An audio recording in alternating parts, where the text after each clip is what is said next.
श्री महात्मा बसवेश्वर जयंतीनिमित्त बसवेश्वर चौकात मनपात अभिवादन मोटरसायकल रॅली संपन्न। श्री महात्मा बसवेश्वर चौक या ठिकाणी आज दिनांक 30 एप्रिल 2025 रोजी सकाळी श्री महात्मा बसवेश्वर जयंतीनिमित्त श्री महात्मा बसवेश्वर यांचे प्रतिमा पूजन करण्यात आले। तदनंतर या ठिकाणी भव्य अशी मोटरसायकल रॅली काढून मनपा येथील सभागृहात श्री महात्मा बसवेश्वर यांचे प्रतिमा पूजन करून अभिवादन करण्यात आले। तर सायंकाळी देखील भव्य शोभायात्रा निघणार असून समाज बांधवांनी यात सहभागी व्हावे असे देखील आवाहन यावेळेस करण्यात आले। यावेळी या प्रसंगी या ठिकाणी मनपा सहाय्यक आयुक्त किशोर सोडके, प्राध्यापक विश्वनाथ जंगम, पंकज सूर्यवंशी, नितीन लिंगायत बनसोडे, राकेश गडदे, सचिन कर्मे, किशोर मोगलाईकर, तुषार लदे, वाल्मिक लिंगायत, गणेश येडे, संतोष आवळकंटे, राजू बुद्रुक, कपिल लिंगायत समाजाचे सर्व पदाधिकारी, समाज बांधव या ठिकाणी मोठ्या संख्येने उपस्थित होते।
समोर बघा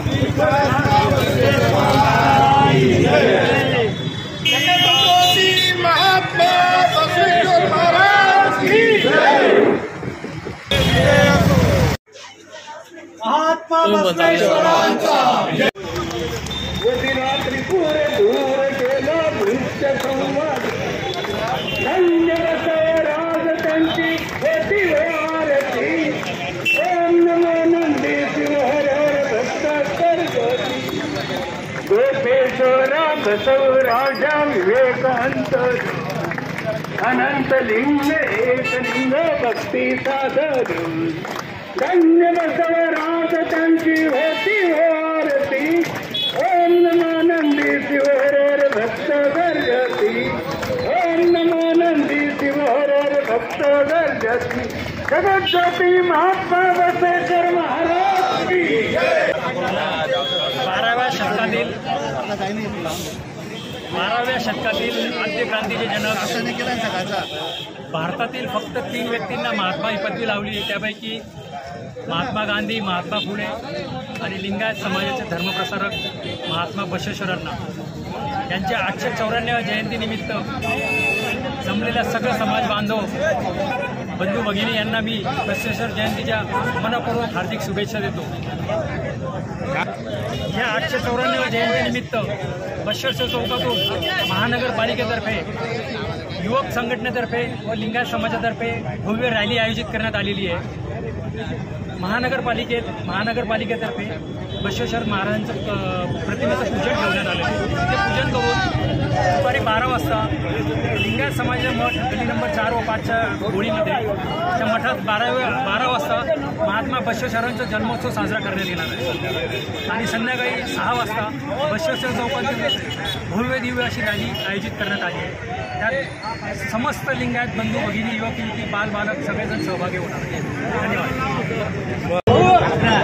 मुलांचा इतिहास कळ्यांनी लिहिला, मुलांचा इतिहास कळ्यांनी लिहिला, रात्रीचा इतिहास चांदण्यांनी लिहिला। धन्य आहो आम्ही लिंगायत, कारण की आमच्या लिंगायत धर्माचा इतिहास हा महात्मा बसवेश्वरांनी लिहिला। जगज्योती महात्मा बसवेश्वर यांच्या 920व्या जयंतीनिमित्त आज मी तमाम देशवासियांना हार्दिक शुभेच्छा देतो व महात्मा बसवेश्वरांचे जे विचार होते या आधुनिक युगात त्या विचारांची फार गरज आहे आणि तेच विचार आज चालू या धर्तीवर चालू आहे. कारण की हे महात्मा बसवेश्वरांनी आज 800 ते 900 वर्षापूर्वी जे कार्य केले, ते कार्य आज जनतेला कळाले की महात्मा बसवेश्वर किती महान होते. कारण की त्यावेळेस महिलांना एक अस्पृश्यता निर्माण करायला, महिलांना मान सन्मान नव्हता. त्यावेळेस महिलांना एक लोकशाही संसद निर्माण करून सरी महिलांना एक स्थान दिलेलं होतं. महिलांना 770 शरण होते, त्यात 70 महिलांना प्रथम स्थानावर ठेवलेलं होतं. महात्मा बसवेश्वरांचे विचार होते महिलांना सोबत घेऊन महिलाही एक पुरुषाबरोबर काम करू शकते. त्यावेळेसचे विचार हे महात्मा बसवेश्वरांचे होते आणि आजही ते आज जरुरी आहे. आणि आज बाबासाहेब आंबेडकरांनी तेच विचार पुढे आणले. त्याबद्दल आम्ही बाबासाहेब आंबेडकरांचे ऋणी आहोत. कारण की आज समाजाला जी गरज आहे ती या थोर पुरुषांनी केलेली आहे. आज जयंतीनिमित्त रॅली निघणार आहे. महात्मा बसवेश्वरांच्या बद्दल जे विचार आहे ते विचार सांगितले जाणार आहे. परत आमच्या लिंगायत महादेव मंदिरामध्ये बसवेश्वर जयंती साजरा करणार, जन्मोत्सव साजरा करणार आहे. आता याच्यानंतर रॅली निघणार, संध्याकाळी मोठी रॅली निघणार आहे. याच्याने धुळे शहरातील तमाम भाविकांनी येण्याचे करावे ही विनंती करतो.